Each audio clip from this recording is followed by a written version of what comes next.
Hey guys, it's Joey here to talk about some movies or a movie. Um, no Silent Film Saturday today, but I figured I'd give you guys some sort of video and a review on a movie I saw today. And the movie I saw today was Pacific Rim 2. This is a toy from the first movie of Gypsy Danger. Um, I love the first Pacific Rim, full disclosure. It's one of my favorite blockbusters from the last 10 years. I think it's one of the best giant monster movies to come out in a very long time. Um, I think it's a just really entertaining movie. And people complain about, oh, Hollywood doesn't have enough, like, original big scale movies anymore. Like, everything's like a sequel. Well, the first Pacific Rim wasn't a sequel. And yeah, it took influence from, like, giant monster movies and anime and that stuff, but it technically is an original. What it was an original IP at its time. So, you know, maybe check that out or at least give it a chance. But I get it if you don't. It's not your thing, or if there's things you don't like about the movie, that's fine. But point is, back in that year, it was like one of the highest. It was one of the highest grossing like original concept movies of. Was it 2013 was when it came out? Yeah. Um, so there was that. And as far as that's concerned, that's kind of telling, you know. To put in perspective, other than Avatar, the highest grossing original movie was Utopia with $1 billion. Every other movie that's made $1 billion is a sequel or part of a franchise or based on something. Titanic is based on a true story, so there's that. Um, that's a long conversation about franchise and stuff. Anyway, I was waiting for the sequel for the past basically 5 years. I did not see it in theaters. I was supposed to, but there was a big snowstorm in our area, and that didn't happen. Um, and I watched it with my friend and my brother tonight, and I'm here to talk about it. So this is Pacific Rim Uprising, released 5 years after the first one.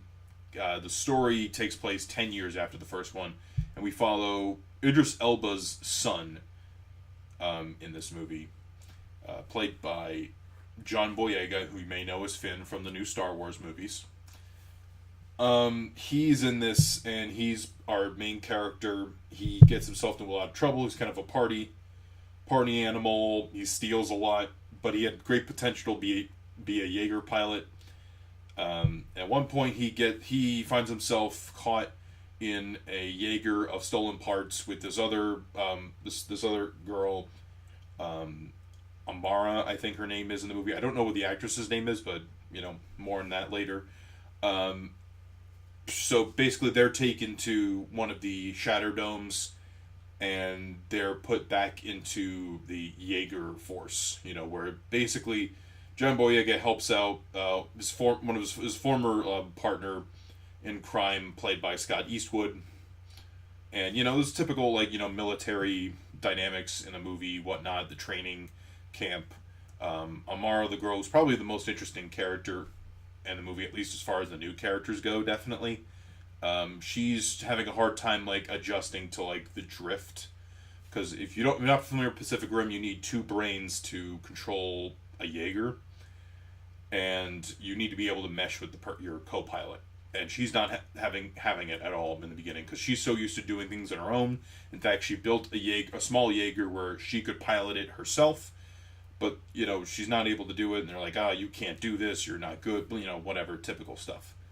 There's a few characters that come back from the first Pacific Rim. You have Charlie Day and his other scientist buddy who was in Dark Knight Rises and Game of Thrones, all sorts of things. He and Mako from the first movie, one of the co-leads from Pacific Rim 1. You don't have Charlie Hunnam this time around. Obviously, Idris Elba's not there, although you see clips of him and you see, images and whatnot. And basically, there's that, and they're introducing, new types of Jaegers into this, and there's just, will this work or not? And there's that sort of conflict in there. I don't want to get into too much detail, because I don't, in these day and age, I don't know what's considered a spoiler or not, but let's just say they're not brought about by the most conventional means, and basically they have to fight more kaijus, giant monsters, and there's a big all-out brawl. This movie is significantly shorter than the first one. It's not even a 2-hour movie. It's an hour and 50 minutes. And there's actually a lot of action in this one. I'll say that much. The action's pretty good, I would say, for the most part. If I really was wanting more monster on Jaeger action, even though this has like Jaeger versus Jaeger action scenes, which is something we really didn't get from the first one. So it does provide some interesting things, like how the two Jaegers fight each other. So that's pretty neat.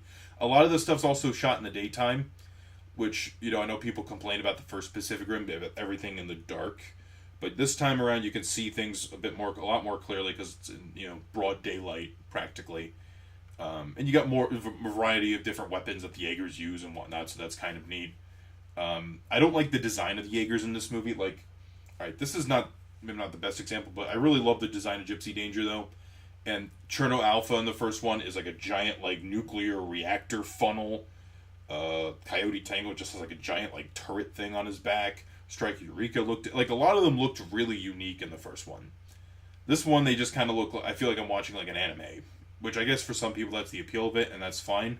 I just feel like they were too sleek and it felt too, it's weird to say, too realistic. The other ones I really liked because they were kind of goofy, and it made me, it made the world more interesting in certain ways. This is John Boyega. In terms of acting, he's fine in the movie. Scott Eastwood is whatever. Like I said, the girl in this movie, Amara, who plays Amara, she's really good. I think she's probably the best acting part of the movie. I didn't care for the music that much this time around. They sprinkle in the Ramin Djawadi's score from number one at points, which I'm like, oh man, that's right. I love the first Pacific Rim score, but they don't use it that much, and I don't think the score is all that great anyway. And I can't say it looks terrible. I really like that it feels like it's part of the same universe. However, I'll say that I didn't like it as much. Like, the characters just weren't as memorable. There's so many like extra characters in this film that they could have easily cut out, and they gave them a lot of those characters like speaking parts, but they're very minor. So it's like when they get picked off or killed or something happens to them, I just don't care. And there's an after credit scene, which I'll spoil this part of it. There is an after credit scene, and what they were setting up in the after credit scene sounds a lot more interesting than what they present in this movie. Now with spoilers, I'll just get into that a little bit, so if you don't want to be spoiled. So basically there's like kaiju brains in some of the rogue Jaegers, and this is part of like Charlie Day's character, because he merged with a kaiju brain at one point, and now his character is doing evil plans and whatnot, wants to destroy, wants to terraform the Earth, so that way the kaiju and the species that made the kaiju can live on that planet, and live on planet Earth anyway. So and basically the after credit scene hints at like, no, we're gonna take the Jaegers are gonna take the fight to the kaiju world, because we only went to the kaiju world, went through the breach once in the first movie. So it actually would have sounded awesome to go fight into the breach, into the kaiju world, but I don't know if the sequel is really going to happen. This one didn't make as much as the first movie, and another thing to note too is that this movie, there's a huge Chinese influence on it, and that's because the first film made a lot of its money in China. That just happens with a lot of blockbusters these days. In fact, it made quite a lot more money in China than it did in the U.S. It made over $400 million worldwide, so it was a hit, a small hit, and they decided to make a sequel, and they've been partnered up with a company to, distribute it in China, or however they do it. There's multiple ways they can get an American movie released in China, but you feel the more of the Chinese influence. There's more Chinese characters with speaking parts in this time around, so there's that. Anyway, I thought it was meh. If you're a diehard Pacific Rim fan, then I guess check it out, because it's just kind of cool that Pacific Rim does have a sequel. I just wouldn't say that it was all that amazing. Anyway, peace.